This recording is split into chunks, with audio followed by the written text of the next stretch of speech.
Mau ngajak people power 98 Om Rismon ada di mana? Gitu loh. Perjuangan reformasi Om Rismon ada di mana? Dari gerombolan pihak mana nggak tahu. Yamaguchi aja menolak. Sama seperti Panji yang kemudian melalui stand up komedinya menghina semua komponen para petinggi bangsa ini yang ketika menyerang pemerintah itu seperti permainan ejekan, menghina sambil ketawa-ketawa. Seperti anak bangsa ini punya kepuasan tersendiri kalau sudah melampiaskan syahwat menghinanya kepada negara. Menulis kemudian mengirim ke media sosial kita padahal kita hanya mengcopy paste dari sebuah tulisan yang hoax juga. Tapi ketika itu kita rasa mirip dengan keinginan hati kita. Yang penting kita bisa menghina. Guys, ini orang-orang semua sudah pada hancur. Mereka yang hancur sebenarnya. Hancur karena apa? Karena kalah dalam momentum pemilu. Kemudian saat diajak oleh Pak Prabowo, dirangkul oleh Pak Prabowo, semua kalangan tidak mau juga membawa diri mereka untuk bergabung. Sehingga pada akhirnya gizi buruk. Yang saya tahu demokrasi itu adalah mengendalikan yang kuat dan menolong yang lemah.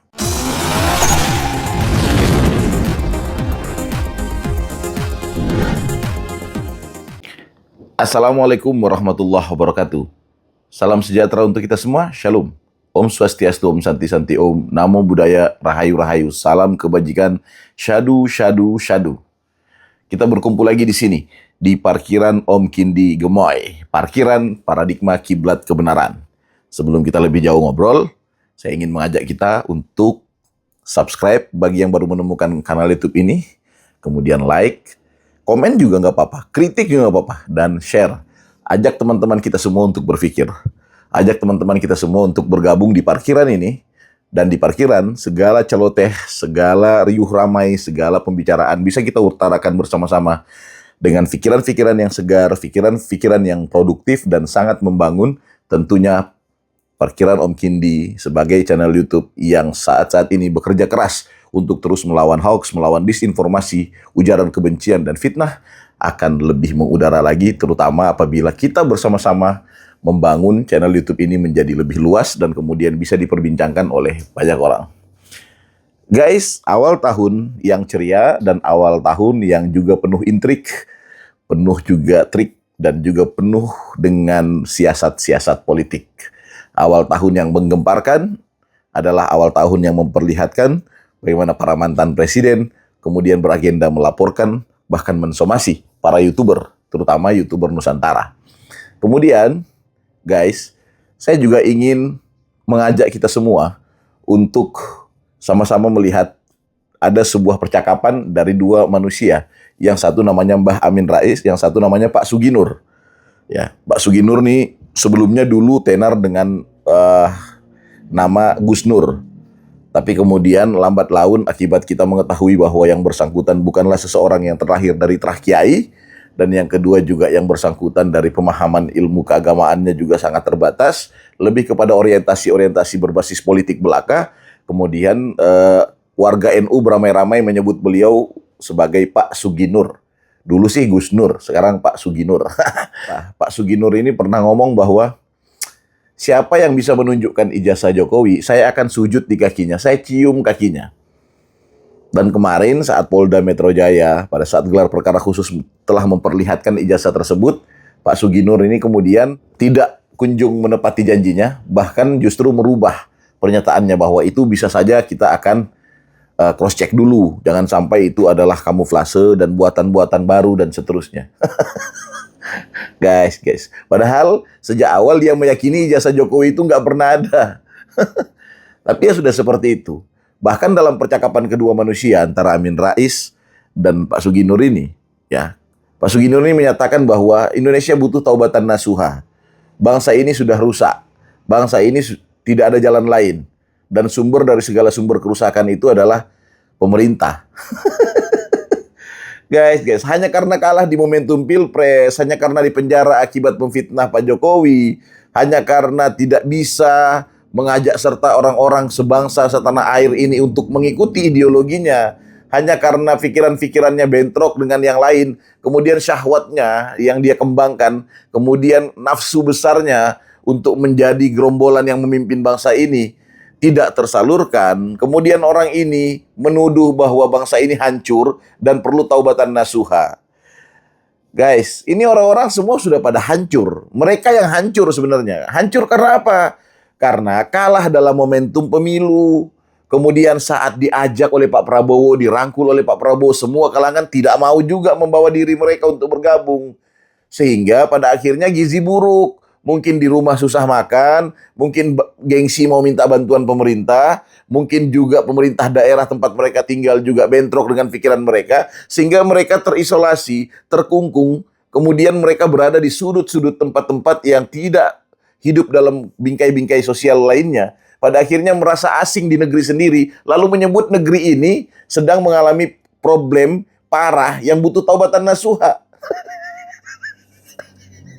Aduh, bos, tidak semua orang kena asam lambung itu kemudian menganggap semua orang asam lambung. Kalau lu sakit sendiri, jangan menganggap se-Indonesia ini lagi sakit. Kita mah senang-senang aja, apalagi gemoy.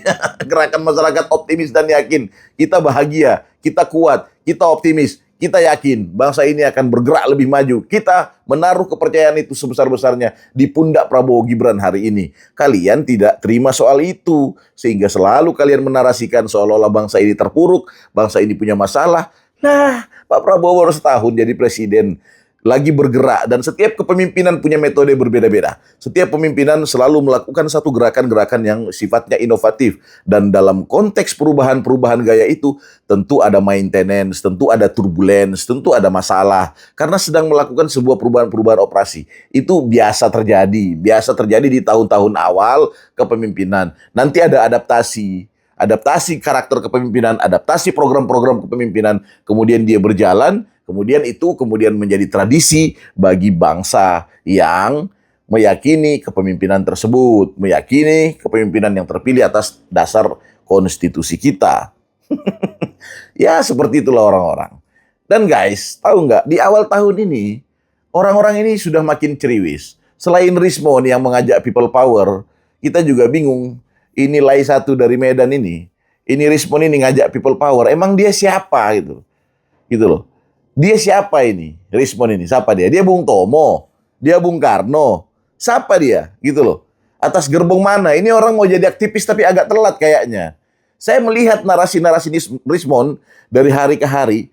Ini narasi-narasi kaum aktivisme tahun 80-an, 90-an yang gaya ini udah katrok, udah kita nggak pakai gitu loh. Itu kerja-kerja semester 3 kita dulu, Om Rismon. Itu kerja-kerja kami dulu itu yang Anda pakai sekarang.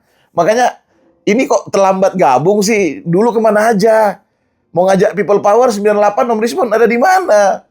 Gitu loh. Perjuangan reformasi Om Rismon ada di mana? Kita juga nggak ngerti orang ini atas gerbong mana, dari gerombolan pihak mana, nggak tahu. Yamaguchi aja menolak, menyatakan bahwa Rismon adalah bagian dari mahasiswa mereka. Aduh, kemudian Dokter Diva juga guys, di awal tahun ini menciptakan atau melaunching sebuah satire tentang penyakit autoimun yang diderita oleh Pak Jokowi. Bahkan dia meminta agar Pak Jokowi tidak usah berfokus soal ijazah lagi, tapi berfokus pada kesehatan.